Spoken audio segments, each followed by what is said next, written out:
Welcome! This is CIC News for You with another video that came from what I heard during an interview that I watched on the Life, Liberty, and Levin show.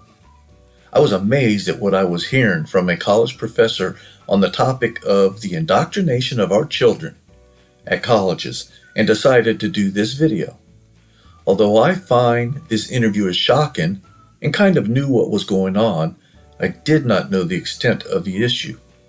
I was so shocked by the interview that I decided to research the subject and do this video to confirm or disprove what this professor was stating. So what am I talking about? I'm talking specifically about the brainwashing of our children at the majority of universities and colleges in the United States. It is time that people are informed on what is going on, because the media is not doing their job. It is outrageous what the liberals are doing, and I will be providing you some background to decide if my statement about our kids being brainwashed is true. I inform, but the decision is yours. Let's get started. Next, I want to cover some key points of the interview with Professor John Ellis. To start, Ellis reported that in 1969, there were 3 left-of-center professors that I call liberals to 2 right-of-center professors, or conservatives. Now that is not bad, and you would expect more liberal professors than conservatives. That is just the nature of college educators. But by 1999, a study showed the ratio changed to 5-to-1 of liberals to conservatives. Still, not an overwhelming difference, but starting to get concerning. Let's jump forward to 2005, and we now have a problem. The ratio is 8-to-1, and that is overwhelming in my opinion. Just think of sitting in a group of 9 people, and you are the only conservative. You might feel a bit uncomfortable in stating your opinions. See the problem?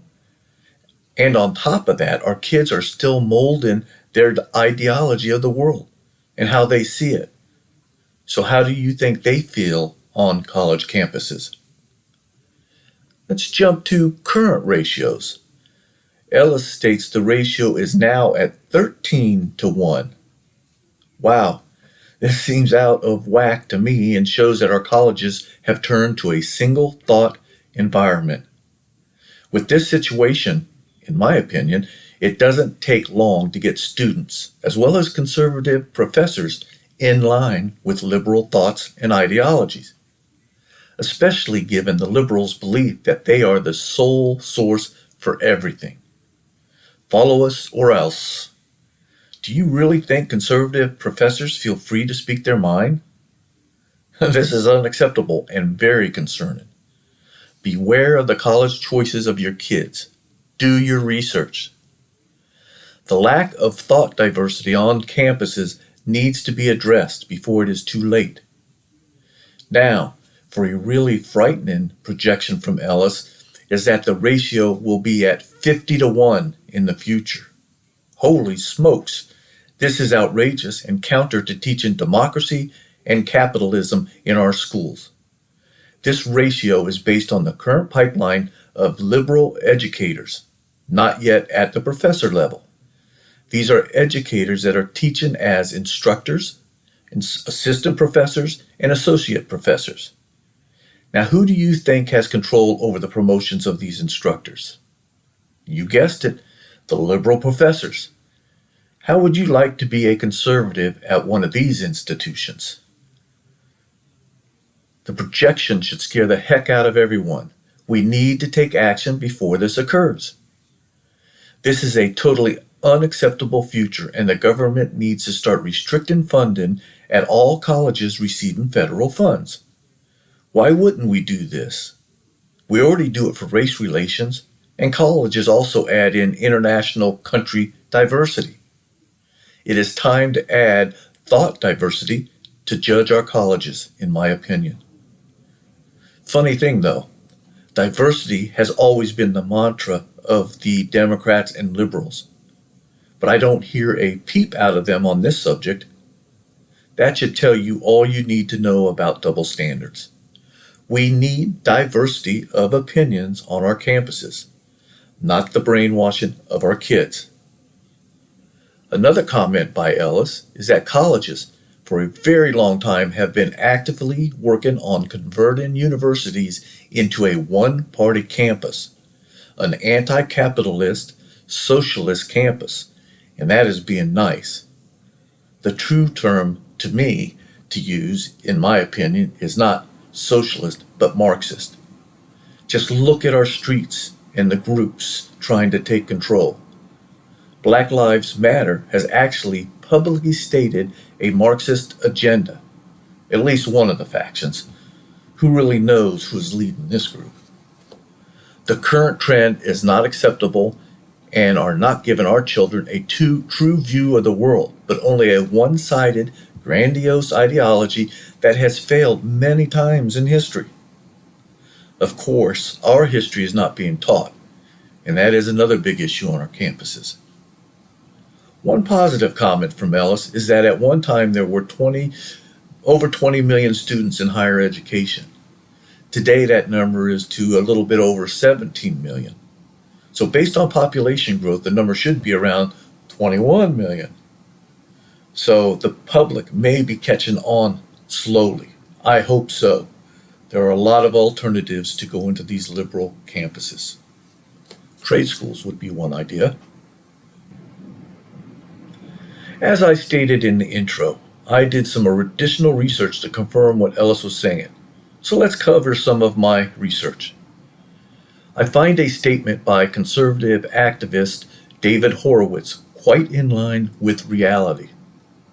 He basically stated that educators behave as political advocates in the classroom, express opinions in a partisan manner on controversial issues irrelevant to the subject being taught. And they even grade students in a manner designed to enforce their conformity to professor prejudices. Now that is wrong in so many ways, but how much do you hear about it? So think about that. If you are a conservative student in college, you most likely will be graded lower for conservative opinions. Do you think our kids don't know that?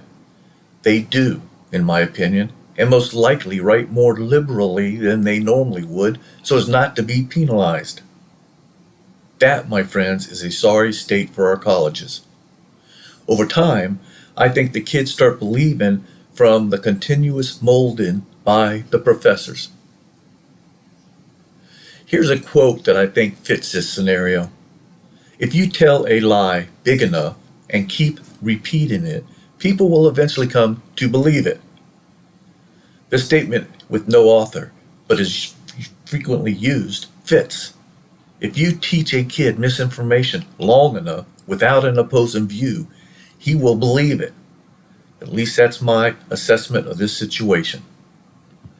So let's continue, but review what others have stated, such as Smith, Mayer, and Fritzler, from their published work, Closed Minds, Politics and Ideology in American Universities. A statement in the article says that serious discussion of political issues are basically absent from the modern university classrooms. And this was in 2008 when it wasn't as serious as today. And what is more concerning is their statement that they believe our educational institutes have abandoned civic education as well as democratic citizenship to the detriment of society. Well, that sums up where we are now, as evidenced in our streets today. Someone should have listened.